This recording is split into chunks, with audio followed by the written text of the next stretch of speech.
ठीक है दोस्तों, दूसरे वीडियो में फिर से मैं आपका स्वागत कर रहा हूँ। और हमने देखा कि यहाँ पर लेखक जो है उनकी छोटी लड़की उसने सवाल किया लेखक जी को कि इंसान की नाखून जो है वो क्यों बढ़ते हैं। अभी हम दूसरा परिच्छेद देखते हैं। कुछ लाख ही वर्षों की बात है जब मनुष्य जंगली था, वन मानुष जैसा। मतलब जंगली मनुष्य जैसा। और उसे नाखून की ज़रूरत थी। उसकी जीवन रक्षा के लिए नाखून बहुत ज़रूरी थे। अभी देखिए, कुछ लाखों वर्षों की बात है, या फिर आप लोगों को मनुष्य जाति का इतिहास जो है वो भली भांति पता है आपको, बराबर ना, कि इंसान जो है पहले किस प्रकार से जंगली इंसान की तरह था। वन मानुष यहाँ पर शब्द आया है, बराबर। उसके बाद वो कैसे धीरे धीरे उसकी तरक्की जो है वो होती है ना, अपनी बुद्धि का वो थोड़ा सा इस्तेमाल करने लगता है। और हम लोग इस प्रकार के बहुत काल देखिए, ईस्वी सन पूर्व का काल, मतलब अश्मयुग है, उत्तर अश्मयुग वगैरह वगैरह हैं। उसके बाद इस प्रकार के कालखंड जो है वो हम लोगों ने देखे हैं, हम लोगों को पता है। ठीक है, इसलिए मैं ज़्यादा यहाँ पर नहीं बताऊँगा। लेकिन देखिए, लेखक बताते हैं कि कुछ लाख वर्षों की बात है जब इंसान जंगली था, वन मानुष जैसा, बिल्कुल जंगली इंसान था वो, जंगल में रहने वाला, और उसे नाखून की ज़रूरत थी। ये बात बिल्कुल सही है कि इंसान को नाखून की उस समय ज़रूरत थी।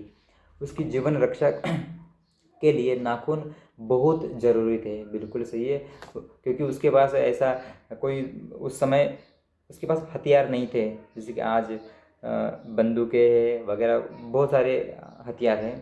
ठीक है, तो इस प्रकार के हथियार उसके पास नहीं थे। केवल जो है उसके पास अपने शरीर के अवयवों में से ये जो नाखून है, उन्हीं नाखूनों का वो इस्तेमाल किया करता था। और वो उस समय ज़रूरी थे, बिल्कुल सही है। असल में वही उसके क्या थे, अस्त्र थे।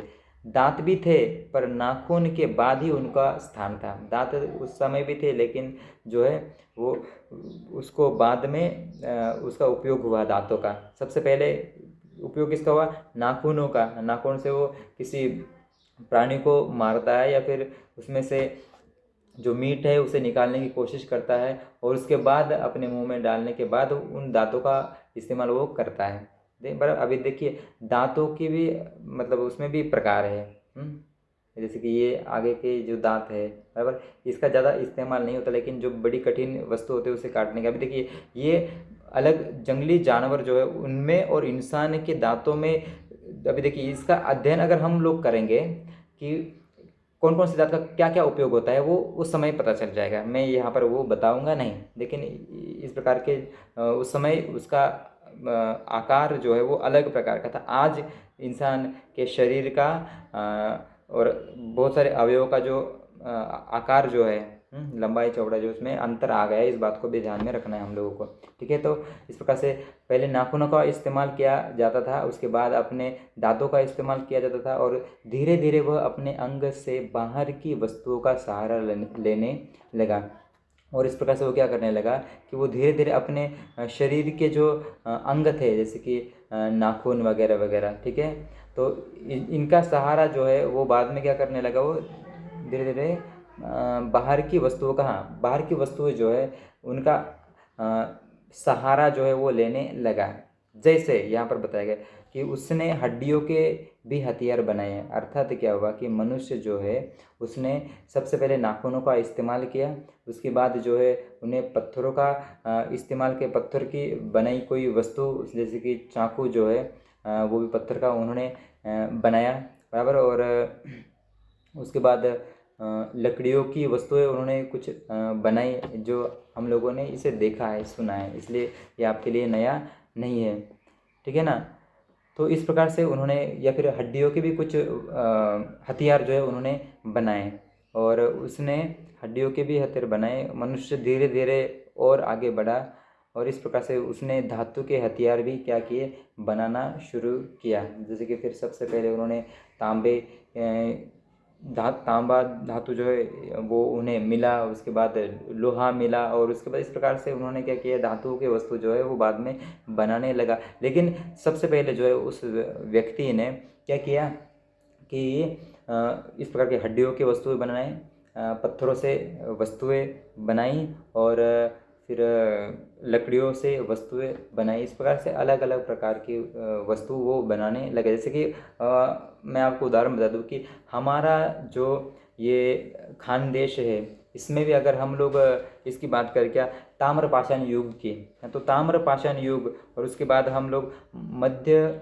अश्मयुग जो है, उत्तर अश्मयुग जो है, इसमें भी हमारे खानदेश के कुछ अभी हम लोग जो है धुलिया जिले के साकरी तहसील में आते हैं ना, तो साकरी तहसील के अंदर ऐसे कुछ गांव है जहां पर इस मतलब उस समय की वस्तुएं जो है वो बाद में उत्खनन के बाद वो देखने के लिए हमें मिली है। हाँ, जैसे कि ये भाड़ने हैं अपने, साकरी है, मालपुर है, कासारे है, अपना ब्राह्मण बेल है, फिर उसके बाद ये कौन सा गाँव है, आष्टाने है, कासारे, मालपुर है, दातरती है।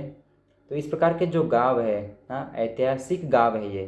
क्योंकि इन गांवों में उस समय ऐसी बहुत सारी वस्तुएं मिली थी जिससे पता चलता है कि यहाँ पर मनुष्य जाति जो है यहाँ रहती थी, और इन्होंने उनके पास जो जो हथियार थे, उनकी वस्तुएं जो, वो भी हमें देखने के लिए वहाँ पर मिली है। और ऐसे 150 गांव जो है वो देखने के लिए मिलते हैं। और नंदुरबार की ओर अगर जाए तो अपना प्रकाशा जो है, तापी नदी जो है, ताप्ती नदी बराबर, वो, उसके बाद हम आगे देखते हैं गोदावरी नदी, और उसके आगे अगर हम लोग देखें तो कृष्णा नदी। ये जो एरिया जो है वो क्या बोलेंगे उसको, सिंधु संस्कृति में ये आता है। क्योंकि सिंधु संस्कृति, चाहे आज की बात अगर हम करें तो पाकिस्तान में भी वो सिंधु संस्कृति का बहुत बड़ा एरिया है। वहाँ से लेके आखिरी छोर अगर हम लोग देखें अपने अहमदनगर ज़िले का दाइमाबाद, वहाँ तक ये क्षेत्र जो है वो फैला हुआ है। एक क्षेत्र क्या है, फैला हुआ है। और इसीलिए ये इन गांवों के अंदर या फिर इस एरिए के अंदर ये ऐतिहासिक गांव है, या फिर बहुत इसमें मतलब देखिए, मैं यहाँ पर सिंधु संस्कृति के बारे में ज़्यादा बताऊंगा नहीं, आपको ये बात भी पता है, इसलिए मैं ज़्यादा विश्लेषण नहीं करने वाला हूँ। लेकिन ये थोड़ा सा जिक्र आया इसलिए मैंने आपको बता दिया कि प्राचीन काल में वन मानुष जो था वो क्या करता था कि इस प्रकार की अलग अलग वस्तुएं जो है वो बनाता था, और उसने धातु के हथियार बनाए। इतिहास आगे बढ़ा, और कभी कभी मैं हैरान होकर सोचता हूँ कि मनुष्य आज अपने बच्चों को नाखून न काटने पर डांटता है। बात सही है, क्योंकि आज जो है इसकी ज़रूरत नहीं है।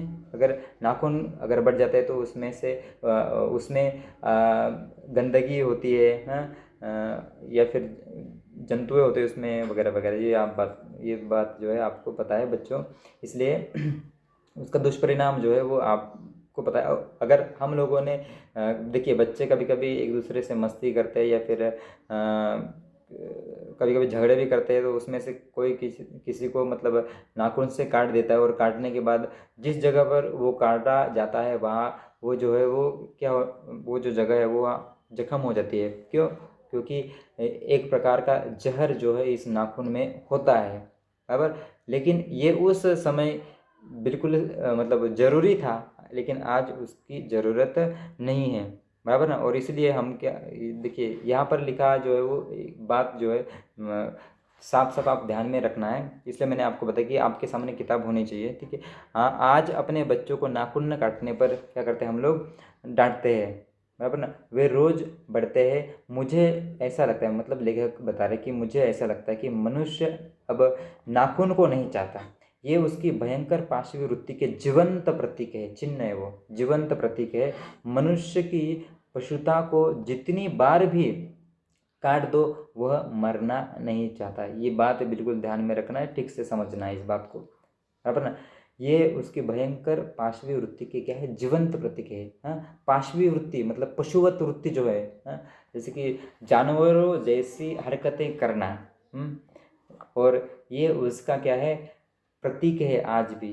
हाँ, उसका अंश जो है कुछ ना कुछ हमारे अंदर तो है कि उस प्राचीन काल का जो मनुष्य जो था, हाँ, उसके थोड़े बहुत तो गुण जो है वो हमारे अंदर है। और इस प्रकार से नाखूनों को बढ़ने देना ये पशुता का चिन्ह है, ये पशुता की निशानी है। इस प्रकार से यहाँ पर लेखक जो है वो बता रहे हैं। कौन? हजारी प्रसाद द्विवेदी, जो हिंदी के एक बहुत ही महत्वपूर्ण और हिंदी के एक शीर्षस्थ स्थान पाने वाले लेखकों में से ये एक लेखक रहे।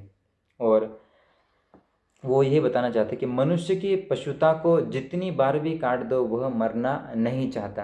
अब देखिए, जितनी बार भी हम गलत बात जो है उस गलत बात को टालने की कोशिश करेंगे, या फिर बच्चों को हम पढ़ाएंगे क्लास में कि झूठ नहीं बोलना, ये बुरी बात है, ये अच्छा नहीं है, बराबर। लेकिन वो सुनते हैं और इसका उपयोग भी करते हैं, बराबर ना। लेकिन 100% वो नहीं हो पाता, नहीं होता। बच्चे झूठ बोलते ही है, बच्चे कभी कभी झूठ बोलते हैं, कभी कभार झूठ बोलते हैं, हाँ। ऐसे बहुत कम है, हाँ, 99% मानूंगा जो झूठ बोलने की कोशिश मतलब नहीं करते, लेकिन वो हो जाता है। ये उनकी क्या है ये मनुष्य के अंदर एक प्रकार से उसके अंदर बसी हुई ये उस प्राचीन पुरुष के, जैसे प्राचीन मनुष्य जो था उनका एक गुण है, हाँ, उनके स्वभाव का एक गुण है। आगे देखिए, अगर आदमी अपने शरीर की, मन की और वाक की अनायास घटने वाली वृत्तियों के विषय में विचार करे तो उसे अपनी वास्तविक प्रवृत्ति पहचानने में बहुत सहायता मिले। देखिए, मनुष्य को सहायता कब मिल सकती है, लेखक बता रहे कि अगर वो अपने शरीर की, अपने मन की और अपने वाक की, वाक मतलब क्या, अपनी वाणी की, वाक मतलब क्या, वाणी बोलना कि अनायास घटने वाली प्रवृत्ति के विषय में अपने विचार करे तो उसे अपनी वास्तविक प्रवृत्ति पहचानने में बहुत सहायता मिलेगी। अब अभी देखिए, मैं यहाँ पर ज़्यादा विश्लेषण नहीं कर रहा हूँ, इस बात को आप समझ रहे होंगे। या फिर देखिए, अगर क्लास होती तो क्लास में मुझे कम से कम 4 एक तो लेक्चर लगते इसे ख़त्म करने में, अब लेकिन यहाँ पर मैं केवल 15-15 मिनट की वीडियो बनाकर इसे ख़त्म करने की कोशिश कर रहा हूँ, क्योंकि बात ही यहाँ पर ऐसी कही है आचार्य हजारी प्रसाद द्विवेदी ने, कि उसे केवल एक बार बता दिया समझ में आ जाएगा, ऐसा नहीं है, बराबर। यहाँ पर कुछ ऐसे शब्द जो है जिसका विश्लेषण बहुत ज़्यादा करना जरूरी है, लेकिन फिर भी मैं समझ रहा हूँ कि आप इस बात को समझ रहे हैं। देखिए, मनुष्य की नख मतलब नाखून बढ़ा लेने की जो सहजात वृत्ति है वह उसके पशुत्व का प्रमाण है। उन्हें काटने की जो प्रवृत्ति है वह उसकी मनुष्यता की निशानी है। ये 2 बातें बहुत ही महत्वपूर्ण हैं। कौन कौन सा शब्द है यहाँ पर बताया, एक जो है वो है उसका पशुत्व का प्रमाण और दूसरा जो है उसकी मनुष्यता की निशानी। अभी देखिए, अगर हम लोग नाखून बढ़ा रहे हैं, बिल्कुल साफ शब्दों में बोल देता हूँ मैं, अगर हम लोग नाखून बढ़ाते हैं, नाखून बढ़ा रहे हैं, हाँ, तो हम पशुता की ओर जा रहे हैं, इस प्रकार का कहना लेखक जी का है। क्या बता रहे हो, हम पशु जैसी हरकतें करने के लिए मतलब बाध्य है, या फिर उसे हम बढ़ावा दे रहे हैं, हाँ? समझ रहे हैं, जंगली जानवर जैसे। अगर उसे हम लोग काट रहे तो वो है हमारी मनुष्यता की निशानी, मतलब बुरे कामों को काटना और अच्छे काम जो है उसे स्वीकारना, ये क्या है, मनुष्यता की निशानी है। अभी जो लोग नाखून बढ़ा रहे समझ लेना बेटा, कभी सॉरी लेखक बता रहे, हाँ। और कुछ औरतें भी है ना, वह बड़ी बड़ी नाखूनें बढ़ते हैं, बड़े बड़ी नाखूनें बनाती है, अभी वो खुद तय करेंगे वो ठीक है। ये चलो, ये इस बात को छोड़ देते हैं। आगे देखिए, मेरा मन पूछता है मनुष्य किस ओर बढ़ रहा है। लेखक सवाल कर रहे हैं हमें भी कि उनका मन पूछता है, या फिर हम भी इस प्रकार का सवाल हमारे लिए भी है वो, कि मनुष्य किस ओर बढ़ रहा है, पशुता की ओर जा रहा है, मतलब पशुता की ओर बढ़ रहा है या मनुष्यता की ओर। इस सवाल का जवाब आपके सामने है, अश्र बढ़ाने की ओर या अश्र काटने की ओर। अब ना हम अश्र को बढ़ावा दे रहे हैं या फिर अश्र जो है वो उसे कम कर रहे हैं, मेरी निर्बोध बालिका ने मानो मनुष्य जाति से ही प्रश्न किया है। बिल्कुल सही है कि ये उनकी निर्बोध बालिका जो है उसने सवाल जो किया है बिल्कुल सही है। निर्बोध मतलब अज्ञानी बालिका है, वो उसे ज़्यादा ज्ञान नहीं है, और ऐसे में ये जो व्यक्ति, ये जो लड़की उसने जो सवाल किया वो केवल लेखक को ही नहीं, ये पूरे मनुष्य जाति के लिए ये सवाल है, ठीक है। यहाँ ये वीडियो मैं बंद कर रहा हूँ, तीसरा वीडियो बना रहा हूँ मैं, उसमें हम लोग क्या करेंगे, ख़त्म करेंगे। ठीक है, तीसरा वीडियो भी इसे बिल्कुल देखना। धन्यवाद।